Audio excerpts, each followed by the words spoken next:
travail. Ah. On a assisté en fait à 3 évolutions majeures.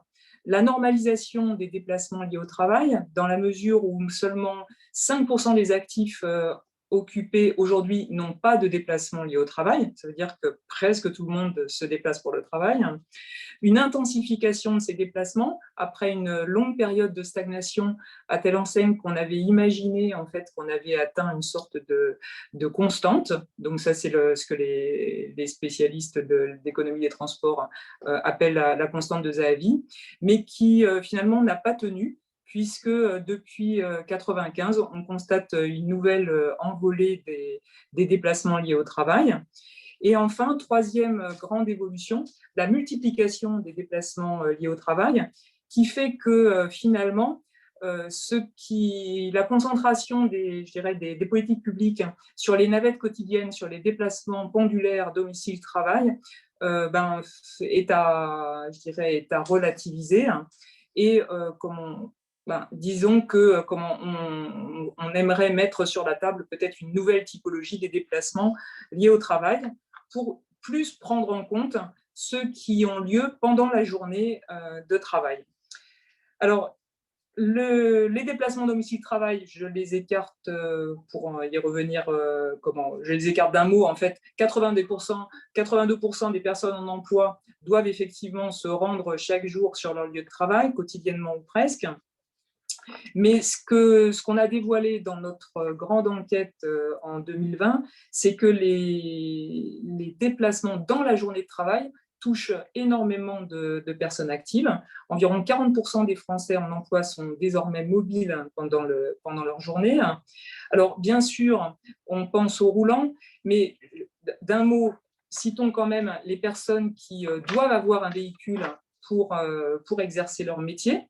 On pense là aux commerciaux, aux médecins de campagne, aux métiers sur site, artisans, ouvriers du bâtiment, dépanneurs divers, et depuis quelques années, au développement des métiers de service, infirmières à domicile, personnel de ménage ou jardinier.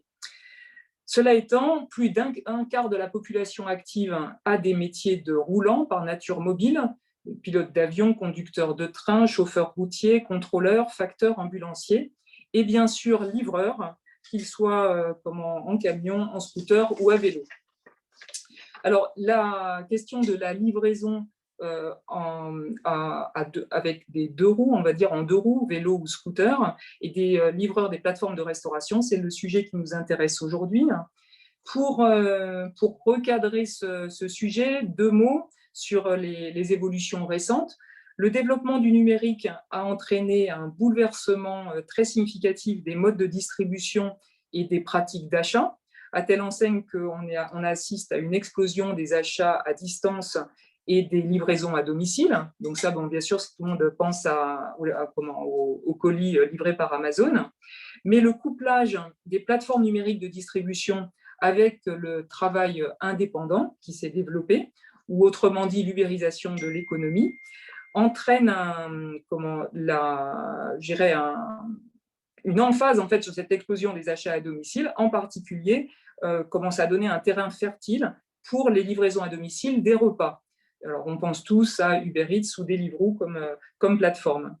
La crise sanitaire est venue elle-même amplifier ce mouvement, en particulier dans la restauration, puisque les restaurants sont de plus en plus nombreux à offrir ce service, les clients sont de plus en plus nombreux à l'utiliser, et les livreurs, très logiquement, voient leur nombre augmenter, à telle enseigne qu'on a aujourd'hui environ 10 000 livreurs de repas à domicile en France. Alors, le sujet de l'enquête que l'on a voulu mener, c'est de savoir en fait qui sont effectivement les livreurs, pourquoi ils choisissent ce travail. Est-ce surtout pour la flexibilité et l'autonomie que leur donne en particulier le statut d'entrepreneur? Est-ce parce que les revenus sont au rendez-vous? Et quel est le couple recherché en termes d'objectifs entre l'efficacité de la course ou l'écologie de la course grâce au vélo? quelles sont réellement les conditions de travail des livreurs à vélo ou en scooter. Donc, pour le dire d'un mot, ce sera la thématique de la soirée. Être livreur à vélo, est-ce une passion ou vraiment un nouveau mode d'exploitation des travailleurs? Alors, pour répondre à toutes ces questions, on a demandé au Master d'aménagement et urbanisme de l'Université de Paris 1 Panthéon-Sorbonne de mener l'enquête. Et ce sont les étudiants qui l'ont menée qui vont vous présenter leurs résultats. Et puis, dans un second temps, nous échangerons avec Laetitia Dablanc et avec Dominique Béda, qui nous rejoindront pour évoquer les questions logistiques, écologiques, économiques et sociales que ce mode de travail soulève. Et je passe donc la parole aux étudiants. Bonjour, je vais partager mon écran.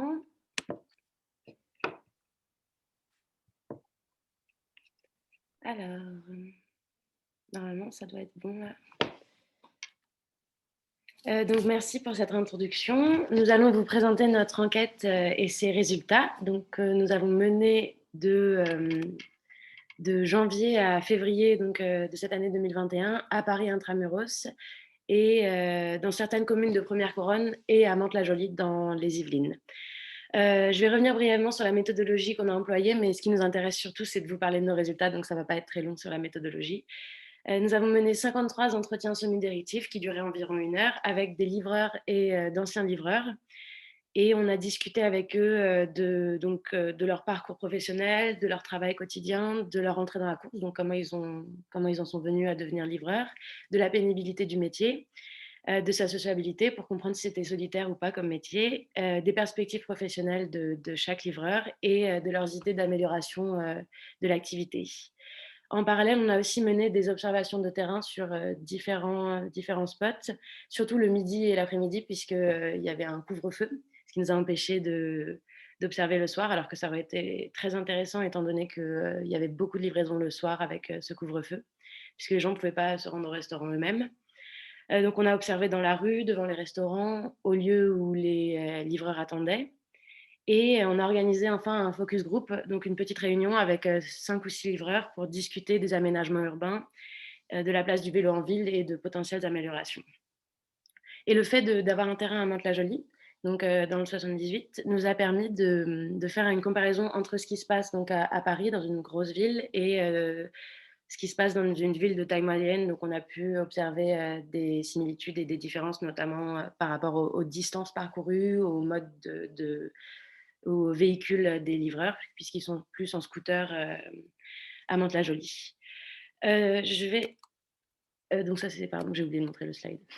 Je vais vous évoquer maintenant les profils de nos enquêtés. Donc, il ne s'agit pas d'une enquête quantitative, mais d'une enquête qualitative. Donc, on sait que ce n'est pas représentatif et on avait... grâce à Laetitia Dablanc, on a pu comparer nos résultats donc sur nos 53 enquêtés avec une enquête bien plus poussée sur le profil des livreurs. Mais nous, en tout cas, nous avons 50 hommes sur 53 livreurs, donc c'est un métier très masculin, qui ont presque tous moins de 30 ans. Il y en avait 29 sur 53 qui travaillaient à temps plein depuis moins d'1 an, donc une ancienneté très relative, et 30 sur 53 qui étaient de nationalité française. Il y avait une récurrence dans les discours des personnes avec qui, de nos enquêtés sur un changement de profil des livreurs, donc un glissement d'une figure de l'étudiant. Donc, il y a 5 ans, c'était surtout un métier qui attirait par ses rémunérations et il y avait aussi des personnes à temps plein, mais qui vraiment étaient attirées par des rémunérations attractives. On pouvait très bien gagner sa vie en étant livreur. Et donc, il y a eu un glissement vers une figure un peu plus... un changement de profil à cause de la dégradation des conditions de travail, notamment à cause d'une baisse de la rémunération, puisque avant les livreurs étaient payés à l'heure et non pas à la course. Donc, ce qui fait que désormais, l'attente n'est pas rémunérée, alors que le métier, on attend beaucoup quand on est livreur. Et une baisse des tarifs également des courses. Donc, par exemple, à titre de comparaison, en septembre 2020, En février 2020, c'était 9,90 € de l'heure environ quand on travaillait chez Uber Eats, alors qu'en septembre, c'est 8,70 €, donc presque 1 € de moins, et ça a encore baissé aujourd'hui. Donc, il y a eu aussi beaucoup de concurrence qui est arrivée sur le milieu, donc de la concurrence entre les plateformes et de la concurrence entre les livreurs, puisque il y a de plus en plus de livreurs, notamment à cause de la crise sanitaire, puisqu'il y a beaucoup de personnes qui, la demande a augmenté, il y a beaucoup de personnes qui se sont retrouvées sans emploi. Donc pour toutes ces raisons, il y a eu un glissement de profil. Maintenant, ce sont plutôt des gens qui travaillent à temps plein, des professionnels, et qui sont attirés par ce métier parce qu'il est assez facile d'accès. Il n'y a pas besoin de formation, pas besoin d'assez peu de matériel, et il y a peu de sélection à l'embauche. Toutes ces observations nous ont permis d'élaborer une typologie en comparant le nombre d'heures travaillées par semaine, le cumul des activités ou le type de structure pour lesquelles travaillaient nos enquêtés, puisque certains travaillaient pour des plateformes comme Uber Eats ou Deliveroo qui sont les plus connus, quand d'autres travaillaient pour des entreprises de livraison à vélo, donc comme des coopératives, où là les systèmes sont un peu différents puisque les livreurs sont souvent payés à l'heure. Donc, notre typologie montre qu'il y a 6 types de livreurs dans nos enquêtés. Tout d'abord, les forçats. Donc, ils étaient 18 sur 53. Ce sont des personnes qui travaillent 7 jours sur 7, plus de 40 heures par semaine. La moyenne est à 57 heures par semaine, donc c'est beaucoup. Ils travaillent pour des plateformes essentiellement et ils sont tous étrangers. Et c'est le profil le plus précaire des 6 profils. On a aussi dégagé un profil, celui des étudiants, qui travaillent le soir et le week-end, qui font un nombre d'heures fluctuant suivant les semaines et qui s'adaptent à leur emploi du temps. Il y a aussi les actifs. Eux, ils travaillent plutôt un peu plus classique au niveau de l'horaire, puisqu'ils travaillent 35 heures par semaine. Ils ont environ 2 jours de pause et ils sont surtout français. Les cumulants ont plusieurs activités professionnelles et travaillent surtout le soir. Les coursiers, donc, sont ceux qui travaillent pour les entreprises de livraison à vélo, travaillent environ 35 heures par semaine, et on a remarqué qu'ils étaient souvent de nationalité française, donc dans nos échantillons, et d'un niveau de diplôme et d'une ancienneté supérieure à la moyenne de nos autres enquêtés. Et enfin, les intermittents qui travaillaient environ 20 heures par semaine et pour qui c'était leur seule activité. Et cette typologie est assez intéressante à recouper avec celle que Ségolène va vous présenter plus tard du rapport au vélo. Par rapport aux conditions d'exercice du métier, donc il s'agit d'un métier sous pression puisqu'il est très aléatoire. Il y avait des traits communs entre la journée de tous les livreurs, puisque c'est un train de vie intense, avec un travail souvent qui est regroupé dans les mêmes zones, des zones plutôt attractives où ça sonne, donc où les livreurs reçoivent des commandes. Ça sonne, c'est une expression qui veut dire que l'application envoie des notifications, donc on sait qu'on a une commande quelque part. Donc, il y a des traits communs entre les journées de tout le monde, mais une forte variabilité dans les journées des livreurs, puisque les journées dépendent beaucoup de la météo, du nombre de commandes dans la journée, suivant par exemple rien que les jours de la semaine, puisqu'il y a beaucoup plus de commandes le week-end qu'en semaine. Il y a plus de commandes en hiver et quand il pleut. Et donc, c'est une activité aléatoire où il n'y a pas de journée type et qui est vraiment rythmée par un algorithme un peu obscur, où les livreurs sont vraiment soumis à cet algorithme. Il y a également un autre facteur qui rend le métier difficile, c'est l'injonction à la vitesse, qui est une source de prise de risque souvent, puisque les plateformes poussent à aller le plus vite possible, et le fait de livrer un plat souvent chaud amène à devoir souvent se dépêcher. Et l'objectif est que le client soit satisfait, puisque les livreurs sont soumis à un système de notation. Ils peuvent recevoir des blâmes si jamais le client est mécontent, et se voit parfois menacé d'être déconnecté de la plateforme. Donc, ça arrive beaucoup. La déconnexion insinue que le livreur ne peut plus du tout avoir accès du jour au lendemain donc à son compte, donc à son application, donc à son travail. Donc, l'injonction à la vitesse est également accrue par le fait que les plateformes mettent en place des récompenses, des primes, suivant plein de facteurs qui font que les livreurs vont essayer toujours d'aller plus vite. Et il y a beaucoup d'infractions du code de la route. Les scooters roulent sur les trottoirs, par exemple, ou des feux rouges sont grillés, et il y a des accidents et des mises en danger. À Mantes-la-Jolie et ailleurs, on a même remarqué que les livreurs étaient parfois amenés à aller en vélo ou en scooter sur l'autoroute. donc pratique complètement interdite et très dangereuse. Par rapport à leur mobilité, ils sont très mobiles puisque leur métier est mobile par essence. Ils font entre 40 et 120 km par jour et ils font surtout de grandes distances, donc à Mantes-la-Jolie par exemple, où les commandes emmènent très loin. Donc ils ont une forte mobilité, ce qui demande à beaucoup un effort physique, donc pour ceux à vélo entre autres, mais à scooter c'est fatigant aussi. Et qui demande aussi de porter des charges lourdes puisque les sacs à dos qu'ils ont sont lourds. Et maintenant il y a la pratique de se faire livrer des courses, donc notamment des packs d'eau. Donc ça peut avoir des séquelles physiques. Et je vais vous citer une citation de Toufik, donc un des livreurs qu'on a interrogé, qui nous a dit: des jours je fais le tour de Paris, quand je rentre chez moi je dors comme ça, j'ai pas mangé pourtant j'ai faim, j'ai pas pris une douche, je suis KO. Donc ça c'était vraiment quelque chose de récurrent dans le discours de nos enquêtés, que c'est vraiment très physique et très fatigant et qu'il n'y a pas beaucoup de temps pour soi. Donc, on a commencé à le voir un peu, en fait, les stratégies des plateformes, elles influencent directement les pratiques des livreurs. Donc, notamment, en fait, on remarque que les plateformes, elles ont étendu sans cesse leur zone de couverture, donc où elles pouvaient faire livrer et envoyer des livreurs à vélo sur des courses extrêmement longues et souvent périlleuses. Et donc ça, on l'a surtout vu en périphérie de Paris notamment.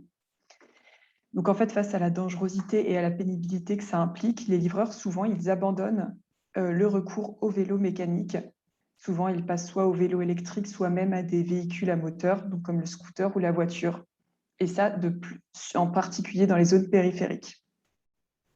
Ce qu'on a relevé, c'est que du coup, leur expérience, elle est très différente. Leur expérience en tant que livreur, en fonction du véhicule, la vitesse change, la distance qu'ils peuvent parcourir et bien sûr la pénibilité. Et donc, il y a vraiment un choix qui s'opère du véhicule en fonction des facteurs comme le prix du véhicule, le côté pratique et la rapidité. Et souvent, au cours de leur carrière, les livreurs passent d'un véhicule à un autre.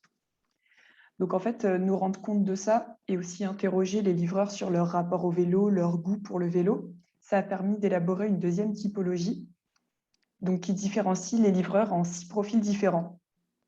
Donc, d'un côté, on peut rassembler un peu les 3 premiers profils, donc qui sont les coursiers, les amateurs de vélo et les convertis au vélo. En fait, ces 3 types de profils-là, en fait, c'est des livreurs qui pratiquent le vélo aussi en dehors du travail, à différents degrés, et ils apprécient le fait de travailler à vélo. La catégorie suivante, c'est les sportifs modérés. Donc, en fait, ils livrent à vélo et ils voient leur métier comme une occasion de faire du sport. En revanche, ils n'ont pas recours au vélo en dehors du travail.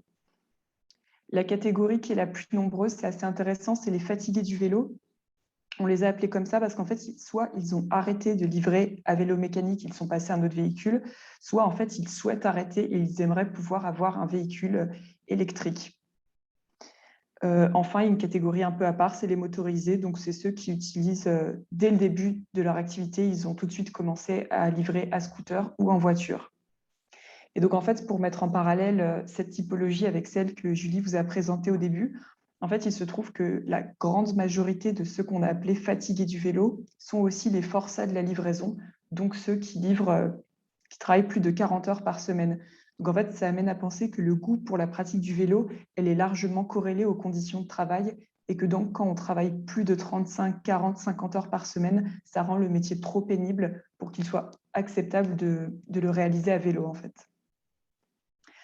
On a aussi assez creusé avec les livreurs le côté psychologiquement éprouvant de ce métier, pas seulement physiquement. En fait, c'est un métier souvent très chronophage qui laisse peu de place au loisir, donc qui provoque une grande fatigue physique et mentale.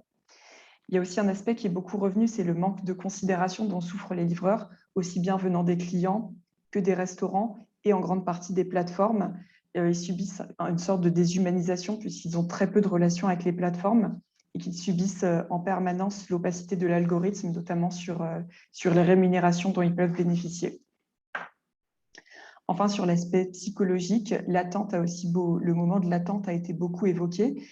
L'attente est une source d'inconfort, d'une part à cause potentiellement du froid, de la pluie, et que les livreurs n'ont pas de lieu de repos, et aussi une source de stress, parce qu'on l'a dit, l'attente est non rémunérée, elle peut être longue, et donc c'est stressant pour les livreurs. Pendant l'attente, il y a 2 stratégies qui peuvent se mettre en place. Soit les livreurs restent statiques à proximité des restaurants, souvent des fast-food, en attendant d'avoir une commande, soit ils se mettent à rouler afin de se rapprocher justement de ces zones où il y a des fast-food et des restaurants. Une partie de notre étude, ça a été aussi de s'interroger sur les perspectives professionnelles des enquêtés, savoir s'il y avait des débouchés. En fait, il s'avère qu'ils sont très étroits, notamment parce qu'il y a une impossibilité de gravir les échelons au sein des plateformes. Il y a vraiment un cloisonnement entre les livreurs d'un côté et les cadres des plateformes de l'autre. D'autre part, la livraison n'a pas réellement été vue comme un tremplin potentiel vers d'autres métiers. Les livreurs, en général, ne s'y projettent pas du tout à long terme. Cependant, on a relevé qu'ils disaient avoir acquis un certain nombre de compétences en étant livreur, notamment une connaissance de la ville, une capacité à s'orienter, une résistance face au stress et aussi savoir entretenir un vélo. Après, la plupart des livreurs ne pensent pas que cette activité leur servira dans leur parcours professionnel et les rares exceptions qu'on a vues, c'était ceux qui ont trouvé un métier en rapport avec la réparation de vélos ou alors ceux qui sont devenus coursiers dans des entreprises spécialisées, donc qui ont aujourd'hui des meilleures conditions de travail. Donc finalement, le dernier aspect de notre enquête, ça a été les préconisations et certaines recommandations qu'on propose. Donc d'une part, on se demande comment rendre les conditions de travail des livreurs acceptables. Donc ça a pu être vu grâce aux entretiens et aussi au focus group dont on a parlé. Donc, tout d'abord, il y a des recommandations qu'on propose de mettre en place au niveau global. Tout d'abord, ce serait de créer un statut mixte pour les livreurs entre salariés et micro-entrepreneurs pour s'adapter à la spécificité de ce métier. Ensuite, il s'agirait d'améliorer la couverture des dommages matériels et corporels par les assurances, car on l'a vu, c'est un métier dangereux. Ensuite, une option, ça pourrait être d'encourager le développement de coopératives, parce qu'on l'a vu, elles assurent de meilleures conditions de travail aux livreurs. Notamment, nous, on a interrogé des livreurs qui faisaient partie soit des coursiers bordelais, soit de la coopérative Olvo. En ce qui concerne aussi la rémunération, la prise en compte des besoins matériels et de la pénibilité du métier, nous recommandons de rémunérer les livreurs à l'heure, non pas à la course ou à la distance, et aussi de prévoir systématiquement une majoration en cas de mauvaises conditions climatiques, car en plus, les livreurs sont plus souvent appelés quand il pleut ou qu'il neige. Par rapport à ce qu'on a dit quant aux distances qui sont parcourues, en fait, il faudrait aussi limiter l'aire de livraison, par exemple à 5 km autour du livreur, et aussi qu'ils aient possibilité de mutualiser les courses, à moins d'avoir de moins longues distances à parcourir. Enfin, il faudrait fournir aux livreurs leur équipement et s'assurer qu'ils aient un bon matériel, surtout comme on l'a vu pour transporter des charges lourdes. Le dernier volet de recommandation, lui, il concerne vraiment... Non, la slide juste avant. Le fait de repenser l'espace urbain, parce qu'en fait, l'expérience des livreurs montre que les villes sont assez inadaptées à la pratique du vélo. Donc, notamment, ce qu'il faudrait, c'est dédier vraiment une partie de la voirie au vélo, et ça aussi bien en centre-ville qu'en périphérie, parce qu'on voit qu'il y a de grosses disparités dans les aménagements cyclables. Il faudrait augmenter la largeur des voies cyclables pour permettre qu'il y ait plusieurs vitesses de circulation à vélo qui cohabitent, notamment parce que les livreurs, par exemple, vont beaucoup plus vite que les cyclistes lambda, on va dire. Aussi, il y a une proposition qui pourrait bientôt émerger à Paris, ce serait en fait d'aménager des haltes dédiées aux livreurs pour qu'ils puissent se reposer, recharger leur téléphone, boire, manger et se protéger bien sûr des intempéries. Finalement, une dernière proposition, mais bien sûr, celles-ci ne sont pas exhaustives, hein, on en avait élaboré beaucoup plus. Il y aurait aussi développé massivement les stationnements cyclables en pied d'immeuble parce que c'est important pour que les livreurs puissent se garer et attacher leur vélo en toute sécurité. Donc finalement, pour clore un peu ce panorama sur nos résultats, la question du forum Vimobile, c'était de s'interroger sur la durabilité du métier. En fait, d'une part, on voit que les avantages du métier qui sont mis en avant par les plateformes, ils sont en grande partie illusoires parce que les livreurs sont soumis à une forme d'exploitation qui est socialement inacceptable. Ensuite, du point de vue environnemental, on le voit, il y a un déclin de la pratique de la livraison à vélo, remplacée de plus en plus par la livraison en scooter notamment. Et donc, bien sûr, ça pose la question de l'impact environnemental de cette activité. Enfin, on peut se poser la question de savoir si ce modèle est économiquement rentable. Pour l'instant, les plateformes ont des difficultés à dégager des bénéfices et donc ça interroge sur la pérennité de ce modèle.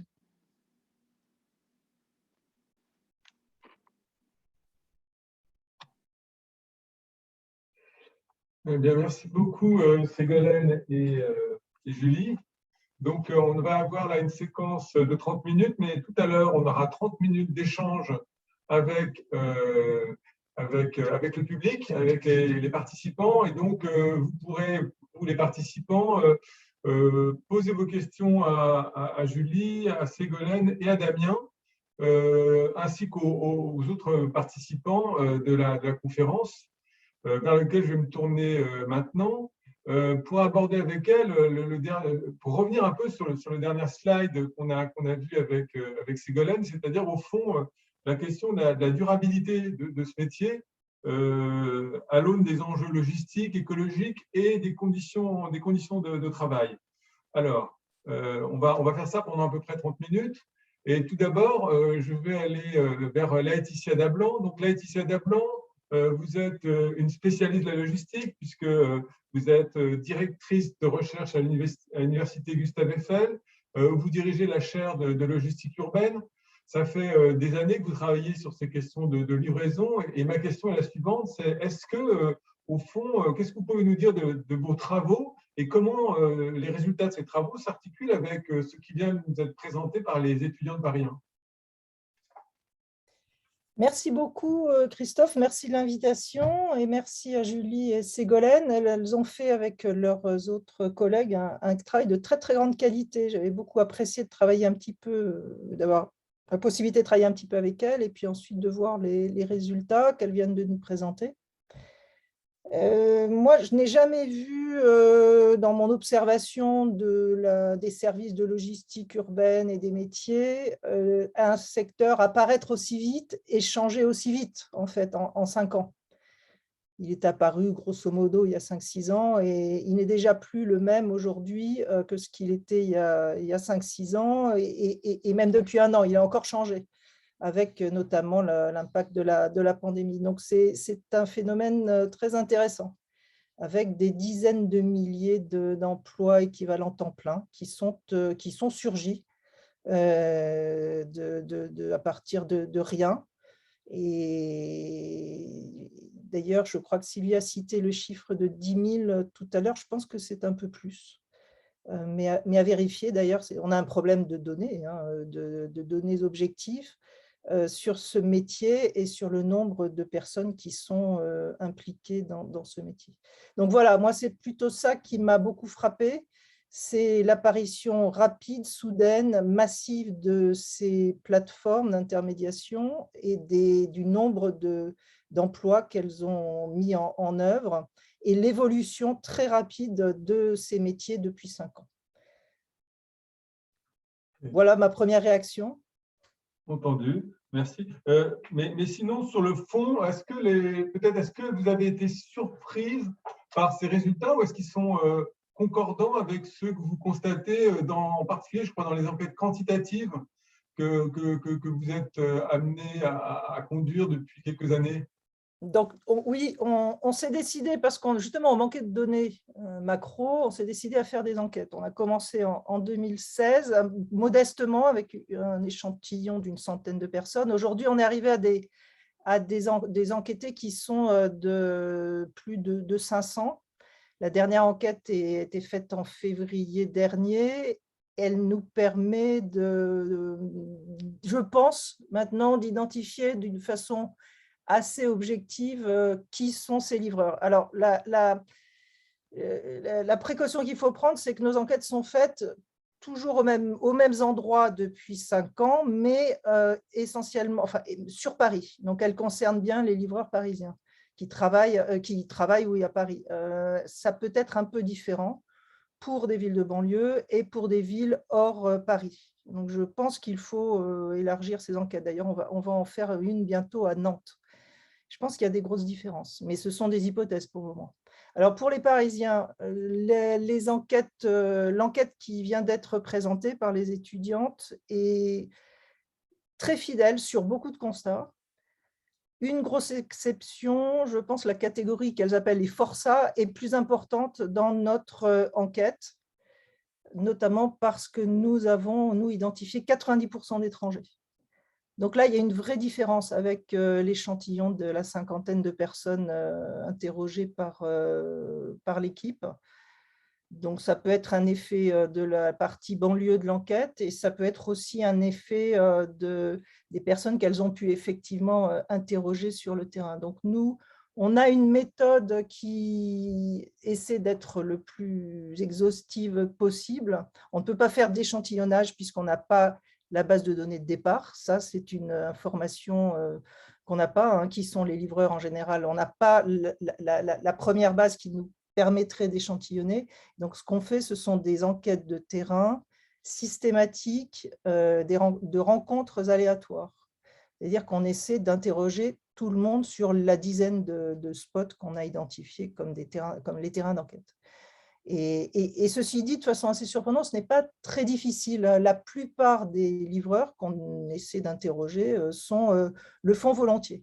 Donc, je pense qu'il n'y a pas beaucoup de biais à ce niveau-là de personnes qui ne souhaiteraient pas nous parler, par exemple.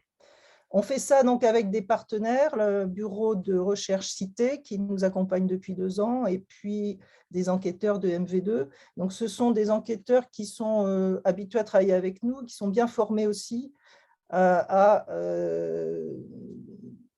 entrer, établir la confiance avec les personnes qu'on interroge. Parce qu'on peut aussi leur poser quelques questions un petit peu plus sensibles, notamment sur leur situation de travail et le fait qu'ils partagent, qu'ils louent un compte ou pas. Alors là, les réponses sont peut-être un peu moins fiables. On avait l'année dernière un taux de partage de compte, ça n'a pas été évoqué tout à l'heure dans la présentation, mais c'est un sujet très important. Oui. Peut-être, Laetitia, vous pouvez dire en 2 mots en quoi consiste cette location de compte, peut-être que tout le monde ne le sait pas. Donc, c'est tout simplement des personnes qui n'ont pas la possibilité de s'inscrire comme auto-entrepreneurs parce qu'ils n'ont pas les papiers nécessaires ou bien parce qu'ils sont mineurs, ou bien parce qu'il n'y a pas de possibilité d'être embauché à certains moments parce qu'il y aurait trop de demandes. Ça peut arriver également, c'est plus rare. En général, c'est parce qu'on manque de papier. Et donc là, on trouve relativement facilement sur des réseaux sociaux des propositions de location de compte d'une personne qui, elle, est bien inscrite comme auto-entrepreneur de livraison. Donc, c'est un phénomène qu'on avait identifié par un faisceau d'indices de l'enquête de l'année dernière comme constituant au moins un tiers de l'échantillon. Cette année, les réponses sont beaucoup plus restreintes. Environ 10% des livreurs nous ont dit qu'ils partageaient des comptes. On soupçonne que là, il y a vraiment probablement une peur de répondre à l'enquêteur, malgré l'anonymat total de l'enquête sur ces questions-là. Mais ça reste donc un point d'interrogation. Et c'est pourtant une dimension absolument essentielle de ce métier, bien évidemment.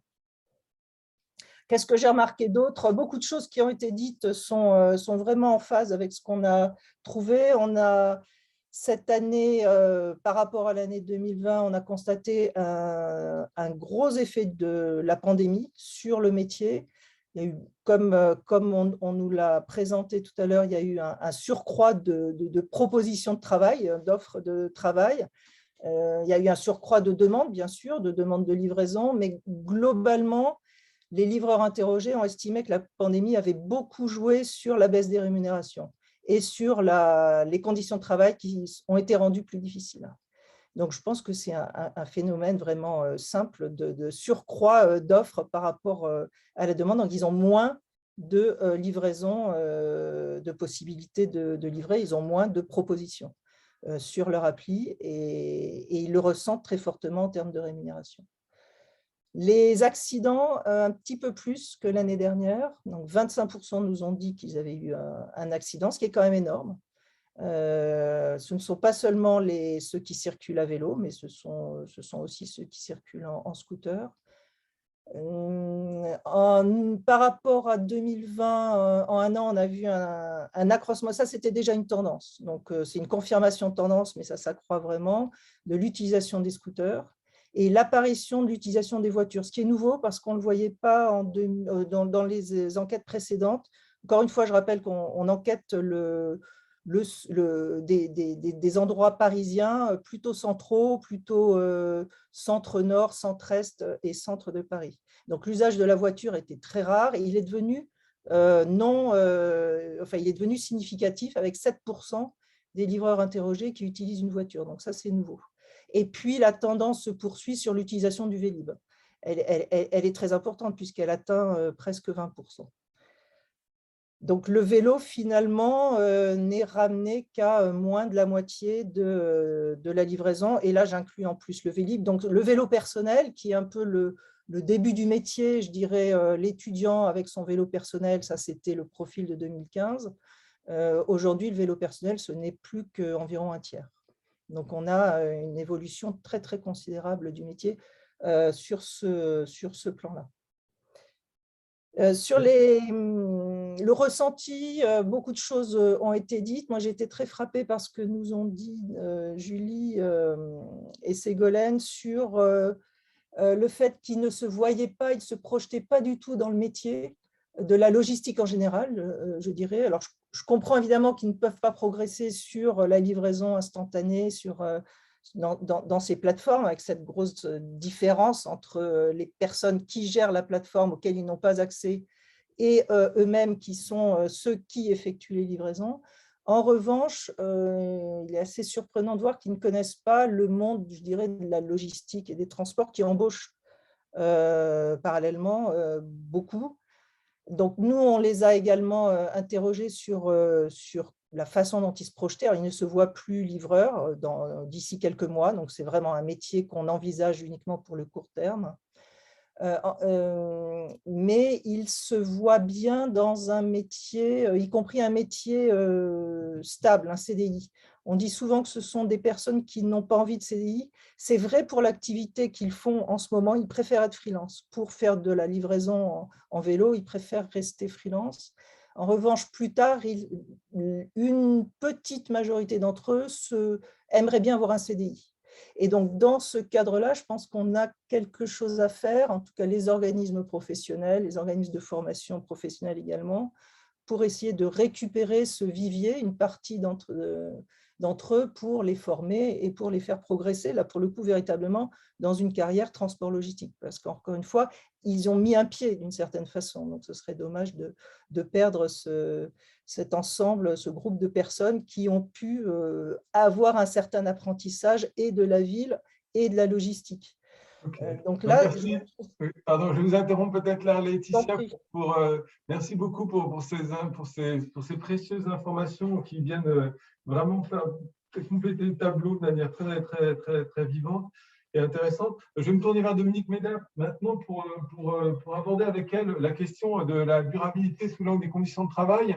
Donc Dominique Méda, elle est directrice de l'IRISIO, c'est-à-dire l'Institut de recherche interdisciplinaire de Paris-Dauphine, sociologue du travail, qui travaille sur les politiques d'emploi, la transition écologique. Elle est aussi membre du comité d'orientation prospective du Forum Immobile. Et donc, avant de poser ma question, je voudrais un petit peu dresser un peu le tableau tel qu'il semble se présenter aujourd'hui sous l'œil de l'observateur, puisque on sait qu'en Californie, en 2019, l'État avait voté une loi qui visait à conférer le statut de salarié aux membres, aux personnes qui travaillaient pour les plateformes, et donc en particulier pour les livreurs. On a eu une révolte de ces entreprises qui se sont liguées pour proposer un référendum à l'occasion des présidentielles américaines, comme ça a lieu souvent dans les États fédérés, et ils ont gagné le référendum dans lequel ils avaient investi 200 millions de dollars et ils ont imposé, d'une certaine manière, à travers ce référendum, l'idée d'un statut intermédiaire entre celui de salarié et d'auto-entrepreneur qui présente des caractéristiques intermédiaires. En Grande-Bretagne, Uber de lui-même a adopté un statut de workers, qui est lui aussi un statut intermédiaire proposé par la législation anglaise entre le statut d'auto-entrepreneur et le statut de salarié. En Espagne, c'est le statut de salarié qui est aujourd'hui poussé par l'État espagnol, tandis qu'en France, le sénateur Jacquin, qui avait fait une proposition de loi pour que les travailleurs des plateformes deviennent des salariés, cette proposition de loi a été repoussée au motif que s'il fallait améliorer la condition sociale des travailleurs, il ne fallait pas basculer dans le salariat. Donc, ma question, Dominique, c'est au fond, comment est-ce que tu vois la durabilité possible de ce métier? Est-ce qu'il faut aller vers un statut de coopérative qui, au fond, on le voit, permet une certaine auto-organisation du travail en assurant de meilleures conditions de rémunération et de protection? Est-ce que c'est un statut de travailleur intermédiaire qui semble se dessiner comme en Californie ou en Grande-Bretagne, ou est-ce qu'il faut aller vers le salariat qui serait le seul à même d'assurer une protection ad hoc pour ces travailleurs?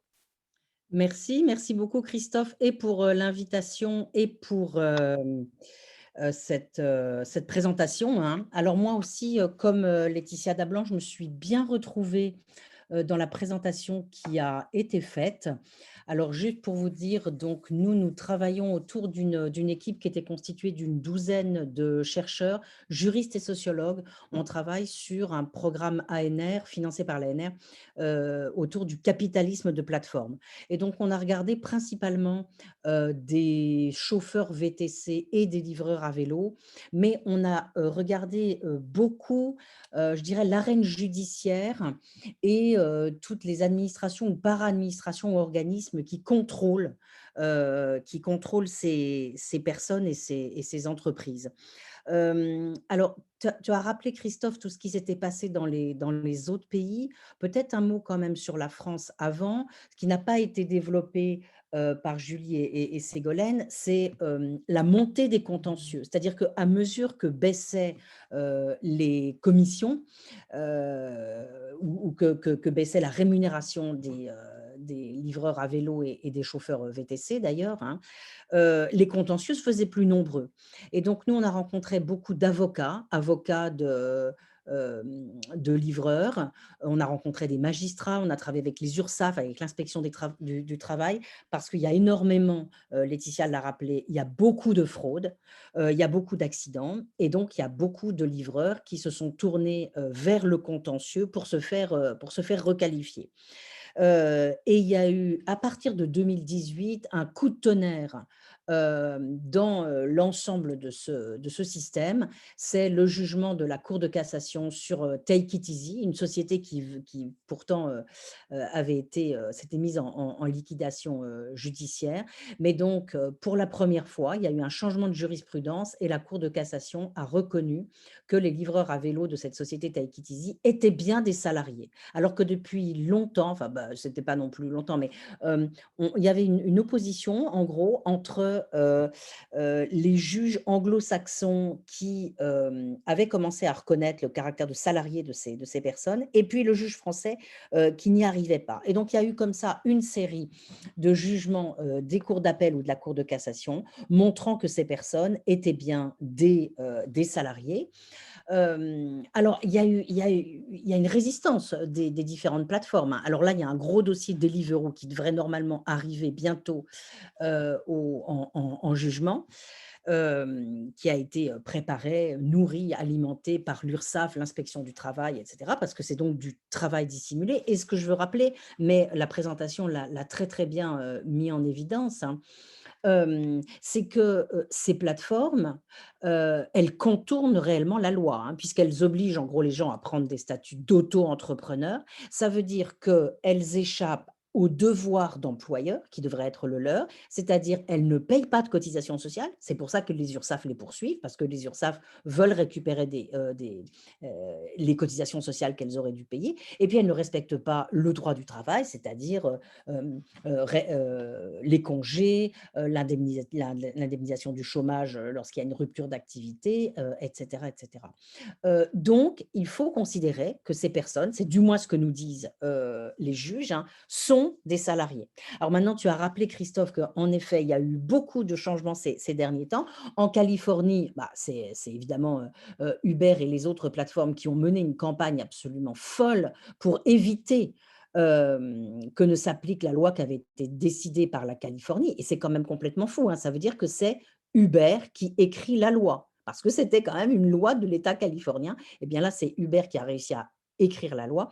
Et dans tous les autres cas, que ce soit au Royaume-Uni, en Espagne ou en Italie, c'est le juge qui a entraîné, en gros, alors en Italie, il y a eu une requalification de groupe, c'est ce que demande le sénateur Jacquin, hein, qu'il puisse y avoir une requalification de groupe, parce que lorsque un livreur va devant une juridiction et voit son statut requalifié, il se voit requalifié en salarié, ça ne vaut que pour lui et pas pour tous les autres. Donc là, l'idée d'une d'une requalification de groupe, ça veut dire qu'on pourrait requalifier tout le monde. C'est ce qui s'est passé en Italie. Le juge a demandé que les 60 000 travailleurs de plateforme soient requalifiés. Et alors, je finis par répondre à ta question, Christophe, cette fois-ci.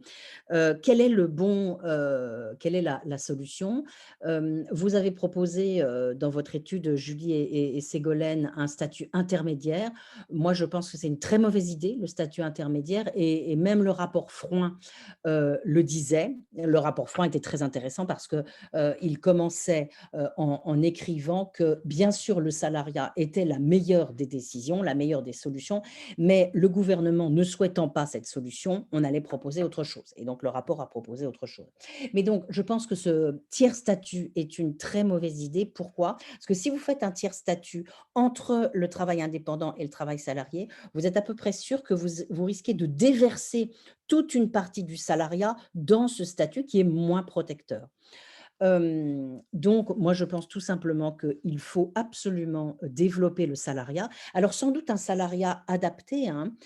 Tu as parlé, Christophe, de la proposition de loi du sénateur Jacquin, mais juste avant, il y avait eu une autre proposition de loi qui proposait l'assimilation au salariat, c'est-à-dire on rentrait ces personnes dans le Code du travail, on les faisait se protéger par le Code du travail et on adaptait leur situation un peu particulière par la négociation collective. Donc, il y a plusieurs solutions, assimilation au salariat, présomption de salariat, mais je pense que vraiment ce qu'il faut demander, c'est le salariat, de manière à ce que ces entreprises arrêtent de se développer n'importe comment et en s'asseyant sur la totalité de nos droits, droit du travail, droit de la protection sociale. Merci beaucoup, Dominique, pour cette réponse très franche à ma question. Je vais revenir vers Laetitia Dablanc. On a vu avec vos propres recherches, mais aussi celles des étudiants, le pointe tout particulièrement, au fond, qu'il y a une injonction très forte à la vitesse pour livrer les repas chauds, qui ont des conséquences d'ailleurs très fortes sur les conditions de déplacement. Donc, cette injonction, elle existe d'ailleurs de plus en plus de manière générale, hein. On évoque bien sûr Amazon. Et puis là, on vient d'apprendre que Géfir, qui est un géant de la livraison à domicile, débarque en France avec une promesse de livraison en moins de 10 minutes gratuite. Et donc, au fond, ce qu'on voit, c'est que l'effet de cette injonction à la vitesse, c'est qu'il conduit, comme vous l'avez vous-même souligné, à faire que de plus en plus de ces livraisons qui appartiennent, je crois, à ce qu'on appelle la logistique du dernier kilomètre, vous allez me dire si je me trompe ou pas, au fond, remettre en cause le fait qu'elles puissent se passer dans des bonnes conditions, on pourrait dire écologiques, puisqu'on voit de plus en plus la nécessité de passer, bien sûr, vers le vélo électrique, ce qui n'est pas le pire, mais aussi vers le scooter, voire vers la voiture, comme vous l'avez souligné, y compris en centre-ville.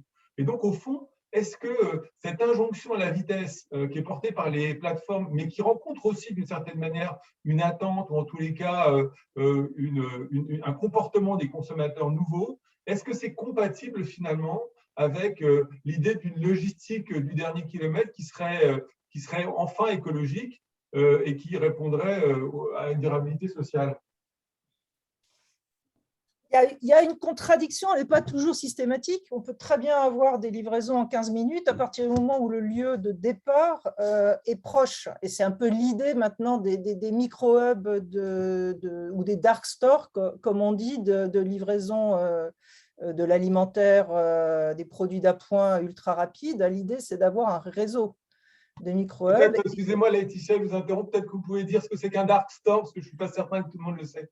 Un dark store, c'est tout simplement un petit commerçant de quartier qui ne serait ni commerçant ni visible. Il serait en fait un tout petit entrepôt de quartier, mais avec une multitude de ces petits entrepôts de quartier. Vous assurez une couverture du territoire et vous pouvez, au lieu d'être ouvert et d'accueillir les gens qui ont besoin d'un produit d'appoint urgemment en bas de chez eux, vous allez leur livrer. Mais vous êtes toujours en bas de chez eux. Donc, c'est un peu une sorte de remplacement de votre propre mobilité de quartier par une mobilité professionnelle, mais de quartier. Donc, voilà, on peut assurer, donc dans les termes, on peut estimer qu'une livraison ultra rapide peut au contraire être une livraison de de proximité et ne pas engendrer de vitesse, voire même une livraison à pied. D'ailleurs, certaines de ces plateformes, de ces nouveaux services qui nous promettent nos courses en quelques minutes, se mettent à plutôt embaucher des personnes en salariat, parce que comme ça, elles sont assurées d'en avoir un peu plus que nécessaire pour être bien sûr, en revanche, de pouvoir remplir la promesse de livraison ultra rapide. Il faut être certain d'avoir vraiment du personnel en place dans chacun de ces petits hubs ou dark stores. Voilà, en quelque sorte, le propre paradoxe de ce nouveau métier. C'est donc encore une nouvelle offre dans l'immensité de ces nouvelles offres du dernier kilomètre qu'on a vu surgir depuis quelques années.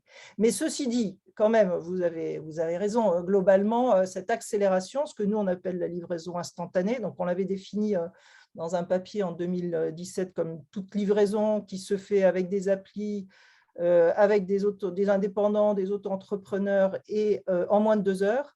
Cette livraison instantanée, elle a plutôt fragmenté la logistique du dernier kilomètre. Donc, on se retrouve globalement avec un peu plus de véhicules kilomètres pour assurer la logistique urbaine qu'avant. On se retrouve par définition avec moins de massification en tournée. Et donc, qui dit la course, dit pour livrer une seule personne, on va mettre en œuvre un grand nombre de moyens qui, eux, génèrent des émissions, des accidents potentiels, de l'occupation de la voirie, etc. Et comme on l'a vu tout à l'heure, du côté du livreur lui-même, il va être enclin, notamment parce qu'il est payé à la course. C'est aussi évidemment le point central de cette évolution vers les modes de transport plus rapides. Il va être enclin à utiliser des modes rapides. Sachant, on ne l'a pas encore dit, mais vous le savez peut-être pour certains d'entre vous, que les livreurs qui utilisent des scooters et des voitures sont, en tout cas pour la France, c'est différent dans d'autres pays, mais ils sont en insécurité juridique parce que normalement, on n'a pas le droit d'utiliser un véhicule motorisé, y compris un 2 roues, parce qu'il faut ce qu'on appelle une capacité de transport, donc une licence de transport intérieur qui n'est pas si facile que ça à obtenir. Et donc, dans l'immense majorité des cas, les livreurs ne l'ont pas, même s'ils utilisent un scooter ou une voiture. Et donc, ils sont en vulnérabilité juridique supplémentaire. Et là, moi, je pense qu'il y a probablement dans le futur des réformes à faire, notamment sur cette capacité. On peut estimer globalement qu'il peut y avoir un métier de livreur en 2 roues, et à ce moment-là, il faut aménager cette capacité pour qu'il soit mieux formé, pour qu'il puisse utiliser ces véhicules, éventuellement ces véhicules, à partir du moment où ils sont électriques, par exemple. Ça pourrait être une façon de promouvoir le scooter électrique, qui est très, très peu présent dans les villes européennes, contrairement à beaucoup d'autres régions du monde. Merci beaucoup pour cette réponse. Je vais me tourner pour une dernière question vers Dominique. Dominique, au fond, il y a une autre question qui se pose derrière ça, qui a été aussi évoquée par les étudiants, c'est celle de la durabilité économique du modèle des plateformes. On sait aujourd'hui que des acteurs comme Deliveroo, Uber perdent structurellement de l'argent, et qu'au fond, on est dans une sorte de modèle économique qui marche un peu sur la tête, puisque ce sont les actionnaires qui continuent d'injecter constamment des fonds qui permettent le maintien de l'activité. Alors, on sait que c'est lié probablement à la situation financière internationale, où les quantités d'argent qui circulent font qu'on est prêt à prêter à des taux négatifs, ou donc à investir dans des plateformes qui perdent de l'argent. Mais est-ce que ce modèle-là peut durer ? Deliveroo a tenté une introduction en bourse à Londres là, en mars 2021, et il a perdu 30% de sa valeur en une journée parce que en fait, les investisseurs commencent à s'interroger justement sur le modèle social qui permet à ces plateformes de continuer leur activité. Et donc, est-ce qu'on ne risque pas d'aller vers une situation comme on l'a connu lors de l'éclatement de certaines bulles Internet, qui verrait au fond l'éclatement de la bulle économique des plateformes? Est-ce que aussi il ne faudrait pas tout simplement aller vers une évolution du métier qui ferait que eh bien, ce serait à nouveau les clients qui paieraient vraiment le prix de ce service, alors qu'aujourd'hui, finalement, ça pèse plutôt sur le dos de la paie des travailleurs livreurs. Et donc, est-ce qu'au fond, comment est-ce qu'on peut penser le futur économique de ces entreprises? Moi, j'ai beaucoup appris. Je ne sais pas si vous avez lu le bouquin de Mike Isaac qui s'appelle Super gonflé, qui est un bouquin consacré à l'histoire de celui qui a créé Uber, où on voit vraiment que son objectif et ses modalités d'action, c'était vraiment le contournement de la loi. C'est absolument passionnant de voir comment il a procédé. Alors, c'est une vraie question. Ce que tu dis est confirmé, c'est-à-dire qu'on voit bien dans ce bouquin comment ça ne marche que parce qu'on arrive, parce qu'il y a des liquidités monstrueuses dans le monde entier et qu'il y a des gens qui vont parier sur le développement de ces entreprises. Des entreprises qui quand même, si on regarde Uber, hein, ne se contentent pas de rester dans un secteur particulier. Alors Uber a commencé dans le transport. D'ailleurs, Uber a soutenu au tout début que non, il n'était pas une entreprise de transport, il n'était qu'une entreprise technologique qui mettait des gens en relation. Et là encore, c'est le contentieux qui a fait avancer les choses, puisque c'est devant la Cour de justice de l'Union européenne qu'il a été reconnu que oui, Uber était bien une entreprise de transport et donc devait obéir aux lois nationales sur le transport. Mais vous avez vu qu'aujourd'hui, ils font de la livraison à vélo et puis qu'ils vont faire du transport d'hélicoptères à l'aéroport de New York. Et puis, ils sont en train de s'étendre considérablement. Et il faut voir comment ils ont procédé chaque fois, hein, et je crois que les étudiants l'ont bien montré. Quand Uber arrive quelque part, d'abord, comme il a beaucoup d'argent, enfin ces sociétés-là, elles vont essayer d'attirer le plus de gens possible pour assécher le marché. C'est ce qui s'est passé avec les chauffeurs VTC, hein. Ils ont été les chercher partout. Et ça explique aussi le changement de profil sur lesquels les étudiants ont insisté, c'est-à-dire que Uber a été dans les banlieues et dans les quartiers chercher des personnes qui souvent, enfin parfois n'avaient pas de papier, donc étaient beaucoup plus manipulables, hein. Donc on attire le plus de gens possible, en les payant bien, en leur faisant miroiter de bons salaires, on assèche le marché et on essaye de prendre une position dominante et ça devient un monopole. Et donc, ils sont en train de faire ça dans plusieurs secteurs. Alors, est-ce que ça peut durer? Là, franchement, j'en sais rien du tout. Le Covid a bien aidé pour le secteur de la livraison à vélo. C'est vrai qu'en face, par exemple, ceux qui s'organisent en coopérative, puisque vous avez suggéré le modèle coopératif, n'arrive pas tellement à tenir la route, hein. J'ai un doctorant qui soutient sa thèse mardi sur le coopérativisme de plateforme. Donc, il a fait une cartographie absolument complète de toutes les coopératives de livreurs à vélo, etc., qui essayent de résister, mais c'est super compliqué, très, très, très compliqué, précisément parce que ces coopératives, elles ont des valeurs, et notamment, elles respectent le salariat, le travail décent, etc. Et comme elles n'ont pas les mêmes principes que ces sociétés prédatrices, eh ben, elles n'arrivent pas à tenir le choc. Donc, je ne sais pas comment répondre à ta question, sauf en disant que, alors peut-être qu'un jour les investisseurs vont se lasser, en effet, peut-être que la question du travail décent, des syndicats, un jour va s'imposer, ou bien peut-être un jour va-t-il y avoir des procès, des contentieux sur le thème de la concurrence déloyale, parce que, je ne sais pas si vous avez vu aujourd'hui, là, les commerçants qui sont très, très mécontents à l'égard d'Amazon avec les soldes, enfin les soldes que fait, les réductions de prix que fait Amazon. Mais peut-être que là encore, il va falloir en venir à des contentieux sur le thème de la concurrence déloyale pour freiner ce développement de ces sociétés. Eh ben, merci beaucoup Dominique et merci beaucoup Laetitia. On va maintenant se tourner vers les participants, enfin ceux qui ont assisté aux échanges, qui ont assisté à la présentation des étudiants et à vos réponses.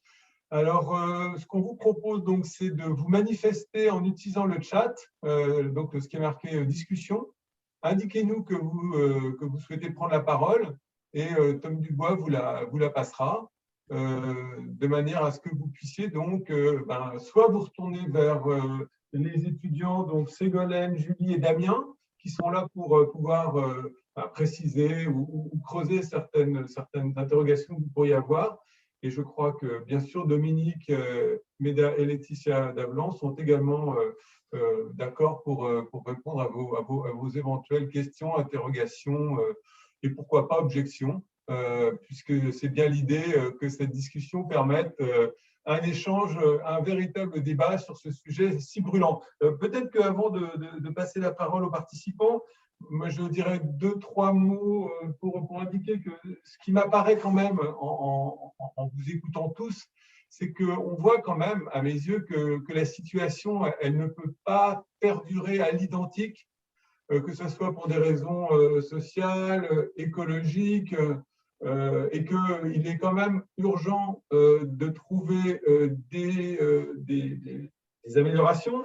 Alors, je ne vais pas revenir sur tout ce qui a pu être dit au niveau social, au niveau économique, au niveau logistique, mais par contre, je voudrais quand même appuyer, vu du point de vue du forum, l'idée qu'il y a des choses qu'on pourrait faire quand même très rapidement, dès aujourd'hui, pour que les conditions de travail des cyclistes soient meilleures. Et ça, c'est pour appuyer donc les propositions d'aménagement en pistes cyclables qui ont été faites par les étudiants et par les livreurs eux-mêmes, qui pourraient permettre, par exemple, d'avoir des pistes cyclables beaucoup plus larges et qui permettraient en fait de gérer des vitesses de circulation différenciées et donc qui créeraient des conditions de travail meilleures sans mettre en danger les autres usagers.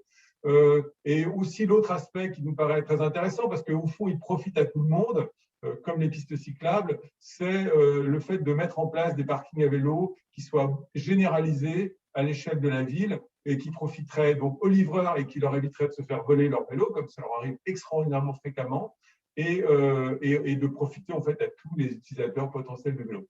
Voilà, donc je me tais pour qu'on puisse maintenant prendre les questions. Et Tom, je te laisse les gérer.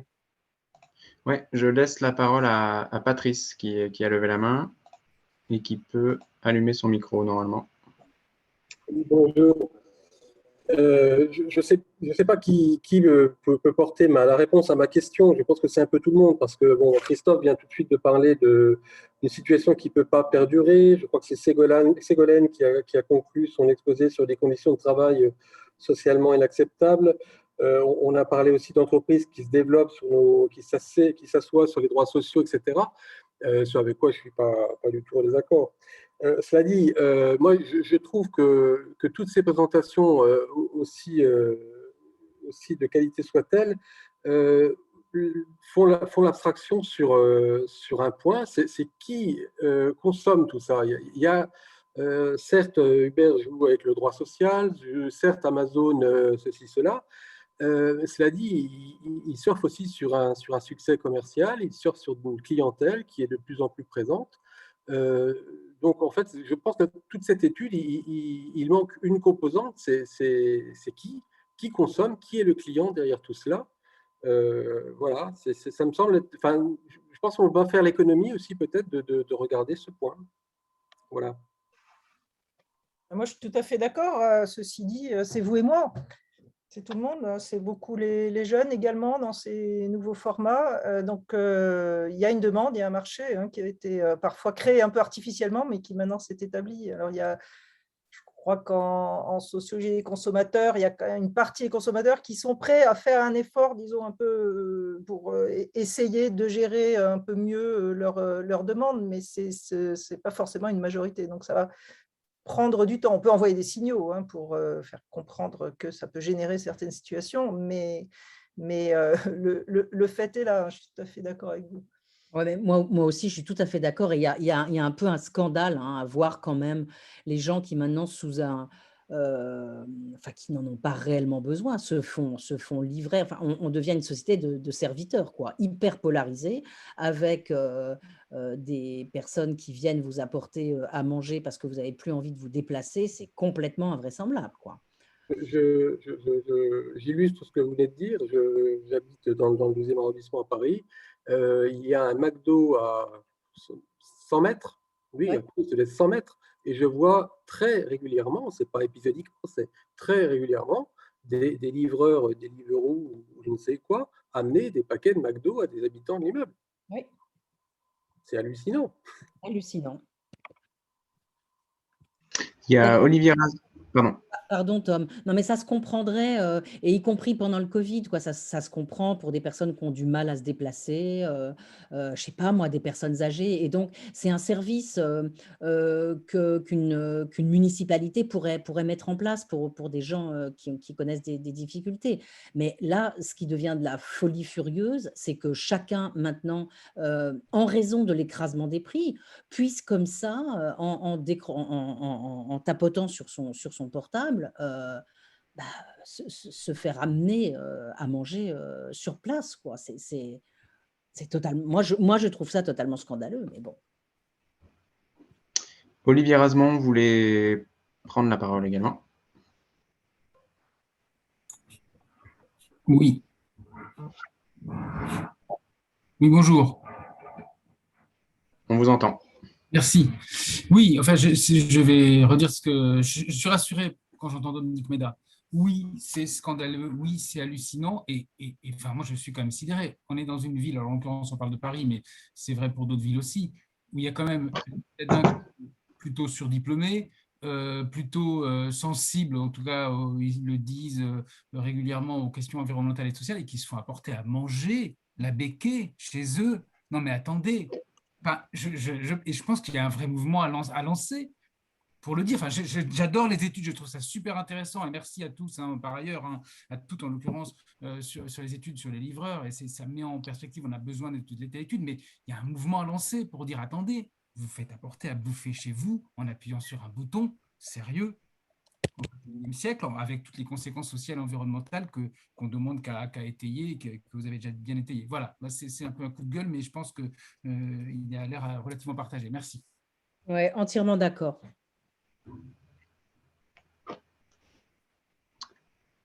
Alors, peut-être on prend d'autres questions, comme ça permettra de réagir en même temps. Il y a Pierre Chanel qui veut prendre la parole et Jonathan Slimak ensuite. Alors, je vous donne la possibilité de parler.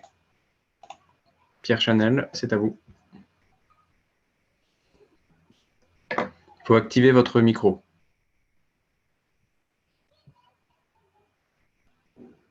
Bonjour. Bonjour. Du coup, merci à tout le monde et merci pour ce beau travail de recherche qualitative. Je salue aussi Laetitia Dablanc, avec qui je ne suis pas beaucoup resté en contact, mais que je retrouve sur ces mêmes questions d'intérêt, en fait, commun. Laetitia Dablanc était la présidente de mon jury de thèse il y a 2 ans. Du coup, je la salue au passage. Mais surtout, ce qui m'intéresse, c'est de dire 2 mots sur cette question. En fait, d'abord, sur finalement, est-ce que ce n'est pas de l'insertion de la livraison du repas dans l'organisation de la mobilité cyclable, globalement, qu'il s'agit? Et justement, moi, d'après cette étude, je sens un peu que l'ubérisation est plutôt un problème ou une entrave, ou se dessine comme une entrave à venir sur l'organisation justement des déplacements à vélo, des livraisons à vélo, je vais dire. Et c'est de là que vient ma question, finalement, y compris à Laetitia Dablanc, y compris aussi déjà aux auteurs de l'étude. Comment vous voyez à moyen terme, à court et à moyen terme, comment voyez-vous la livraison des repas? Vous pensez toujours que, en fait, le vélo aura-t-il sa place dans la livraison des repas, les repas en particulier, mais j'insiste sur le vélo parce que si on y mélange le scooter et puis tous les autres modes, on sait tous que là, ce n'est plus pareil parce que les déplacements motorisés ne sont pas l'ami de la livraison ou des déplacements à vélo en général. Merci. On parle de livraison de repas, mais maintenant, dans nos enquêtes, c'est moins de 80%. Alors, c'est quand même 80%, mais les livreurs des plateformes livrent aussi de l'alimentaire et des colis. Donc, c'est des évolutions, une diversification de ce qu'ils livrent. Donc, moi, je vois, alors, dans le futur, je pense que c'est ce que j'écrivais en parallèle dans le Tchad, je pense qu'il est encore trop facile, entre guillemets, de mettre en place des services de livraison pas chers. Et même s'ils perdent de l'argent, ils continuent à y arriver, ce qui n'est pas normal à partir du moment où on est dans le futur. Si on est dans un écosystème réglementaire mieux respecté, droit des transports, droit du travail, les zones à faibles émissions qui sont très peu appliquées, hein, notamment en France, on sera dans un écosystème réglementaire un peu plus compliqué où pour livrer, il faudra forcément faire répercuter le prix au consommateur. Et là, on pourra peut-être réguler un peu cette demande effrénée. Mais je vois que je pense que ça peut se passer comme ça, en fait. Si on rémunère mieux les livreurs, si on empêche de livrer avec des véhicules polluants, si on fait respecter les divers droits, on arrive dans une logistique qui n'est plus low cost et forcément qui deviendra un peu plus… le prix de la livraison sera un petit peu plus élevé. Et ce marché de la logistique du dernier kilomètre pourra un peu se restructurer. Ça arrive hein, dans certaines villes européennes, c'est en train d'arriver, c'est-à-dire qu'on ne peut plus faire ces services très, très bas coût. Mais en France, on n'y est pas encore. Je pense que ce n'est pas totalement impossible.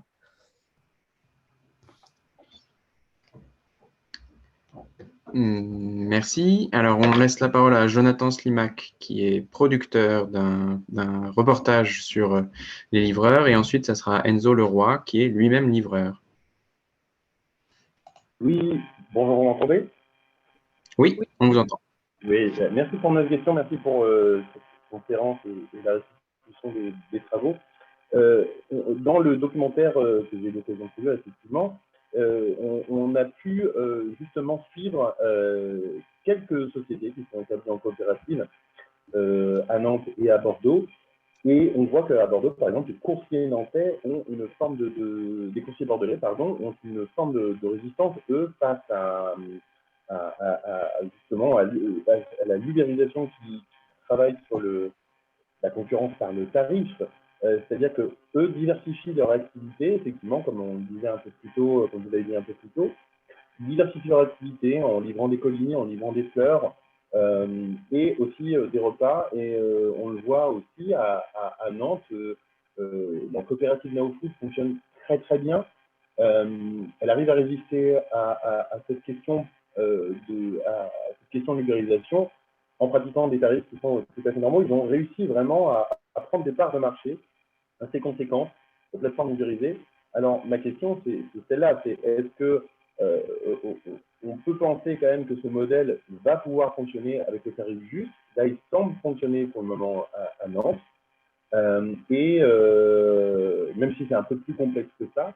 Et puis, la diversification effectivement de la livraison, est-ce que ce n'est pas réellement une clé pour résister face à cette société?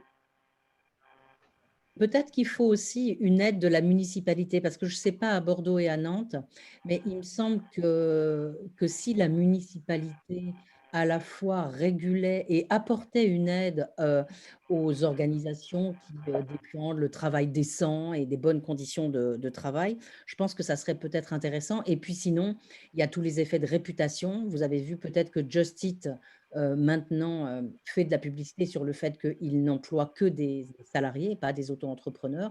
Et donc, peut-être qu'on peut avoir là une sorte de compétition sur la bonne norme, quoi, en quelque sorte. Est-ce qu'il n'y a pas dans ce cas-là oui, effectivement un lien d'économie publique-privée qui pourrait pallier, au moins provisoirement, ou remédier à ces questions? Je n'ai pas bien entendu le début de ce que vous disiez, mais moi, il me semble qu'il y a vraiment un rôle à jouer pour les municipalités. Et il me semble qu'au début, par exemple, dans ce mouvement du coopérativisme de plateforme, il me semble qu'au début, les municipalités étaient très intéressées, municipalité de New York, municipalité de Barcelone, mais aussi Paris, et qu'en fait, elles n'ont pas suivi. Et je pense que là, il y a quelque chose d'assez curieux. Alors, est-ce que c'est les coopérateurs qui n'ont pas voulu, ou les municipalités qui ne se sont pas assez mouillées, ou qui ont eu peur de soutenir les uns plutôt que les autres? Mais je pense que cette question est assez importante.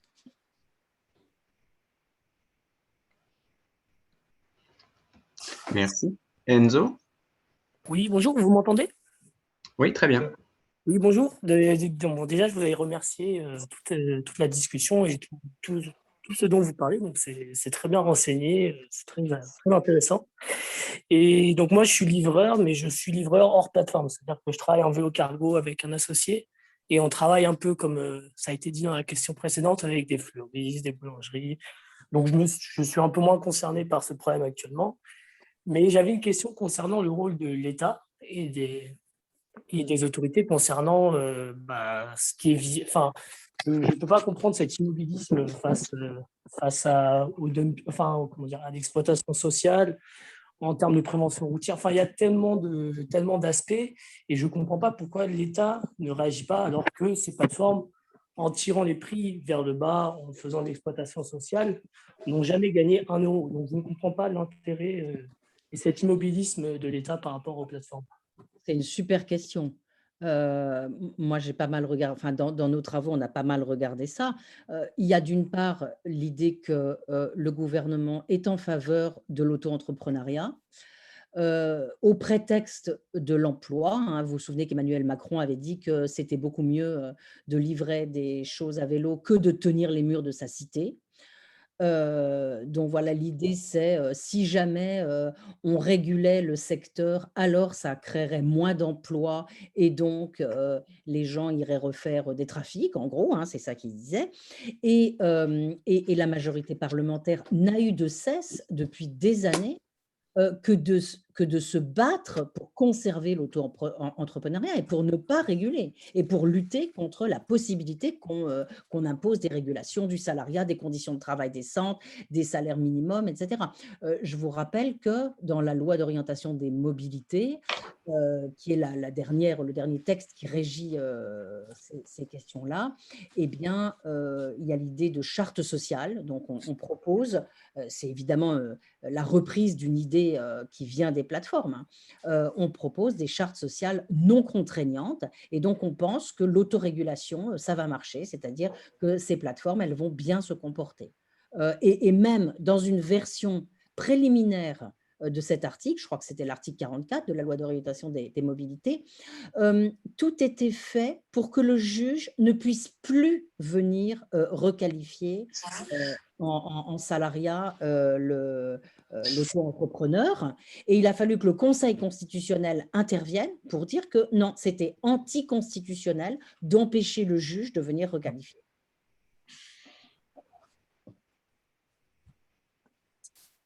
Merci beaucoup pour cette réponse. Alors, s'il n'y a pas d'autres questions, j'espère ne pas en avoir raté. On peut laisser Christophe conclure, alors. Merci beaucoup. J'ai le droit de poser une petite question, notamment. Bien sûr, bien sûr. Denis, comment voyez-vous les élections de 2022 D'abord, les conditions dans lesquelles elles se prépareront Sur ce sujet-là ou plus généralement? Non, pardon, oui, non, ça peut prêter à confusion. Les élections de représentants des livreurs, des travailleurs des plateformes. Oui, je reformule, bien évidemment. Vous voulez dire que cette question peut venir dans la présidentielle? Non, mais enfin, pourquoi pas? Mais d'abord, est-ce que les travailleurs des plateformes pourront être mobilisés? Est-ce qu'ils vont voter? Comment vous sentez le secteur vis-à-vis de cette nouveauté quand même de l'année prochaine? Ouais. Je rappelle aux participants que une ordonnance très récente va organiser des élections de représentants de l'ensemble de ce secteur des plateformes. Ah oui, d'accord, avec la proposition de Bruno Mettling, dialogue social, etc. etc. Voilà, mais ça va... Je réponds en même temps à une intervention dans le chat qui dit qu'il y a tous ces discours sur les livreurs qui ne veulent pas être salariés, etc. Oui, c'est vrai, mais alors il faut vraiment, moi j'en ai beaucoup parlé par exemple avec Jérôme Pimaud qui est qui représente le CLAP et donc un certain nombre de livreurs à vélo.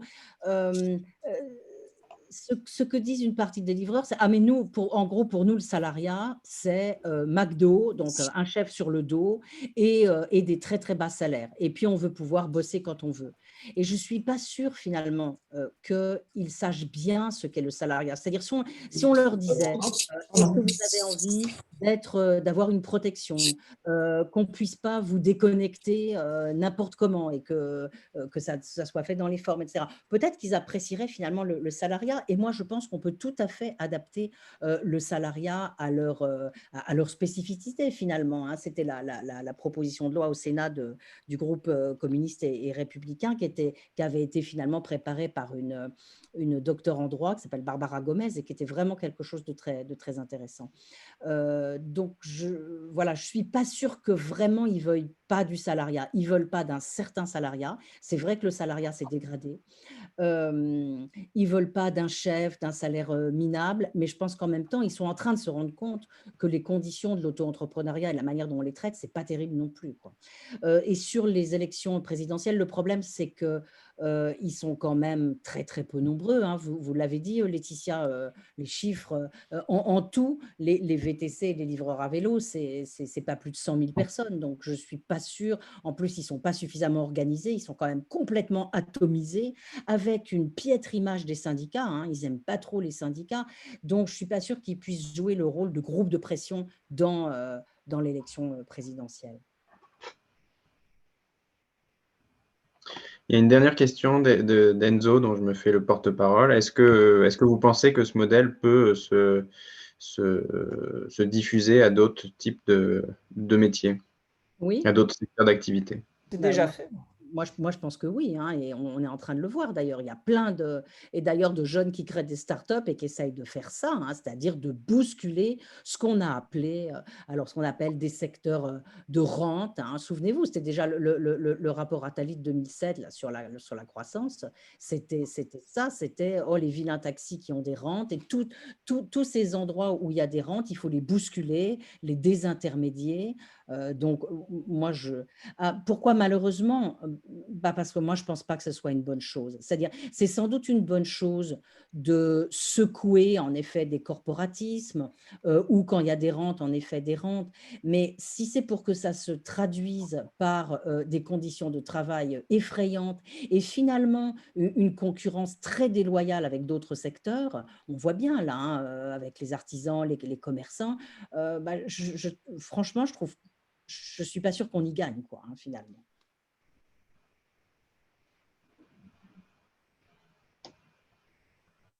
Pardon, Laetitia, j'ai l'impression que vous vouliez également intervenir sur cette question. Non, je faisais juste une petite réflexion qu'il y avait déjà ce genre de plateforme d'intermédiation sur beaucoup d'autres secteurs. Okay. Je crois qu'on va maintenant pouvoir terminer cette conférence vraiment très intéressante. J'espère que vous avez partagé comme moi l'intérêt pour tout ce qui a pu être dit, échangé, et je pense que la manière dont le sujet a été vraiment, à mes yeux, approfondi. Alors, je voudrais vous signaler plusieurs choses. D'une part, le rapport complet, peut-être Ségolène, un mot à dire aussi, je ne sais pas, avant que je conclue. Pas nécessairement, hein, c'est juste que je te vois apparaître, donc du coup, non, du coup, merci. On connaissait déjà Laetitia Dablan, on avait déjà parlé avec elle et du coup, c'était un plaisir aussi d'avoir des réactions de Dominique Méda et de voir que plusieurs personnes étaient intéressées par ce qu'on disait. Juste, je ne sais pas si je peux me permettre, mais j'ai vu que dans les participants, il y avait quelqu'un qui avait écrit Ville de Paris, enfin quelqu'un de la Ville de Paris. Je ne sais pas si cette personne aurait aimé, aurait quelque chose à dire sur le sujet. Oui, elle l'a dit dans le chat, en fait. Ah d'accord, je ne l'avais pas vu. Elle a indiqué qu'ils avaient un groupe de travail qui avait fait un certain nombre de propositions. Vous le retrouverez, je pense. D'accord, c'est intéressant. Okay. Donc, je vais conclure. Alors, en première chose, d'une part, vous dire que vous pouvez trouver sur le site du Forum du Mobile le rapport complet qui a été rédigé par les étudiants et qui est beaucoup plus riche que ce qu'elles ont pu présenter aujourd'hui. Et donc, je vous incite vivement à aller le consulter. Il est téléchargeable. Vous y trouverez également une synthèse très bien faite qui vous permettra donc de rebalayer une bonne partie des questions qu'on a abordées aujourd'hui. Ce que je voulais également indiquer, c'est qu'évidemment, comme ça a été dit, c'est un sujet qui nous semble être un sujet très, très chaud, très important, qui va être évidemment relayé, nous semble-t-il, en tous les cas, qui pourrait faire partie de la campagne présidentielle. Le forum, quant à lui, entend bien s'en saisir, mais d'une manière plus large. Nous organisons actuellement une série de forums citoyens avec, qui est un exercice de démocratie participative qui vise à donner la parole aux citoyens pour qu'ils fassent des propositions justement sur ce thème un peu plus large que celui qu'on a vu aujourd'hui, mais qui est celui du lien entre mobilité et travail, que Sylvie Landrieff tout à l'heure a balayé un peu rapidement en introduction, mais qui est un thème central sur lequel donc, on met les citoyens français en situation de faire des propositions, et on entend bien, donc on a eu déjà un forum à Nantes, un à Paris, on va en avoir un à Saint-Dié et un à La Réunion, et donc on pourra à la rentrée rendre public ces propositions donc, qui ont à voir avec les sujets qu'on a abordés aujourd'hui. Et puis, je voudrais également signaler qu'on a vu à quel point aujourd'hui, quand même, il y a une sorte d'injonction à la vitesse qui est devenue structurante dans ce secteur d'activité. Mais en fait, nous, ce qu'on constate dans nos recherches, c'est que ça concerne en fait toute la société à travers en fait la question de la mobilité de manière plus générale, qui est devenu un accélérateur problématique de la vie économique, sociale, que ça pèse évidemment d'un point de vue écologique sur les émissions de gaz à effet de serre, mais que plus globalement, ça pèse profondément sur les modes de vie et qu'en fait, on voit des aspirations des citoyens à vivre autrement. Et donc, nous nous sommes emparés de cette question et à la rentrée, on sort un livre qui s'appelle « La fin de la vitesse », qui est un livre qui est un essai qui interroge justement cette injonction généralisée à la vitesse et qui propose de porter un regard différent sur l'organisation territoriale et des modes de vie. Donc, je vous donne également rendez-vous à la rentrée pour le découvrir en librairie. Je terminerai en remerciant vraiment profondément Ségolène, Julie et Damien pour leur présentation aujourd'hui, et bien sûr aussi Laetitia Dablanc et Dominique Méda pour leur présentation qui était absolument passionnante. Donc merci à tous et à bientôt pour de nouveaux rendez-vous. Pour les connaître, abonnez-vous à la newsletter du Forum du Mobile. Vous serez au courant à la fois de l'actualité de la recherche sur la mobilité et de l'actualité du Forum. Merci. Merci beaucoup. Merci à vous. Au revoir. Merci.